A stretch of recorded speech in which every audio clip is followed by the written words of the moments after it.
War with China inevitable. U.S. ready to take on China's 10.000 tanks and infantry fighting vehicles. One of the Army's top armored vehicle modernization generals said Wednesday that the service would be needed to face down China's massive armored force in a Pacific land war. China has 7,000 tanks and 3,000 infantry fighting vehicles, so 10,000 vehicles that will be decisive if we are not there. Major General Richard Kaufman, director of the Army's Next Generation Combat Vehicle Cross-Functional Team, told an audience at a Center for Strategic and International Studies event, in order to be decisive we have to be there with armor to prevent the Chinese from getting into a position of relative advantage. He added Kaufman is not the first general to defend the Army's relevance in the Pacific, a theater that many experts say is more suited for the Navy and the Marine Corps, but his comments come 2 days after China's Central Military Commission.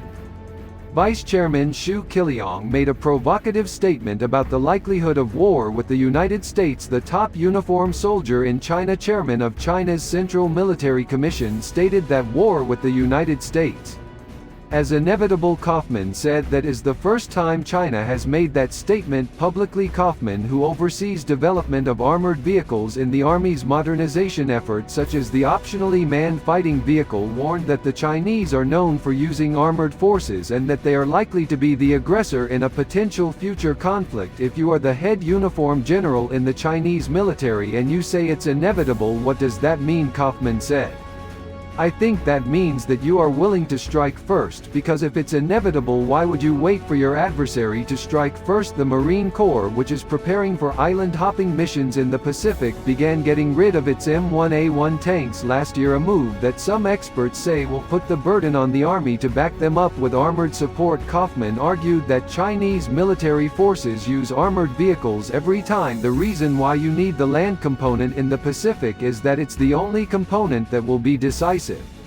He said, if you want to take land, if you want to hold land, if you want to clear land, you need the ground element. Nothing sends a message of a will to win like tanks and armored vehicles. Kaufman added, when you send an armored brigade combat team anywhere in the world, you voted that you have made a strategic decision to fight and win. He said part of the Army's modernization plan is to field lighter armored vehicles that are easily deployable but still protect soldiers in battle. We want to go lighter, we want the lightest vehicle we can get while protecting our soldiers. Kaufman said the current version of the M1 tank weighs approximately 80 tons, making it more difficult to transport by air, but an M1 can be flown with the C-17 Globemaster. Kaufman said 4 C-17s for a platoon of M1s in the right spot decisive. The Chinese Army has been practicing firing on enemies at sea with rockets and anti-tank missiles. The Chinese People's Liberation Army has been conducting live fire exercises focused on engaging targets at sea with traditional ground combat systems such as rocket artillery and anti-tank missiles, according to Chinese media. A brigade with the PLA 80th Group Army recently used PHL-03 long-range multiple rocket launcher systems with a maximum range of up to about 80 miles to fire on various maritime targets. State-affiliated Global Times reported this week, citing state-run broadcaster China Central Television, the Army used long-range drones to conduct reconnaissance in support of the artillery strikes against the sea-based targets, some of which were reportedly mobile. Capt. Li Yu, a company commander, said that troops tested multiple tactics and conducted combined strikes on targets as the exercise further validated these methods and showed long-range multiple rockets are highly deadly to maritime targets. According to Chinese media, exercise service members from the PLA Army Academy of Artillery and Air Defense used HJ-10 anti-tank weapons against maritime targets in the Yellow Sea. Chinese military experts told the outlet that the Army showed that they are versatile and can also play roles in anti-ship missions, and that the Army can join other services in joint area denial tasks against hostile warships should they provoke close to China. The experts argued that these capabilities could also be used to counter an amphibious assault. The nature of the Asia-Pacific region tends to lead militaries to put greater emphasis on naval combat capability, but in recent years there has been increased interest in how ground forces can support navies and other elements of the larger joint force and do battle.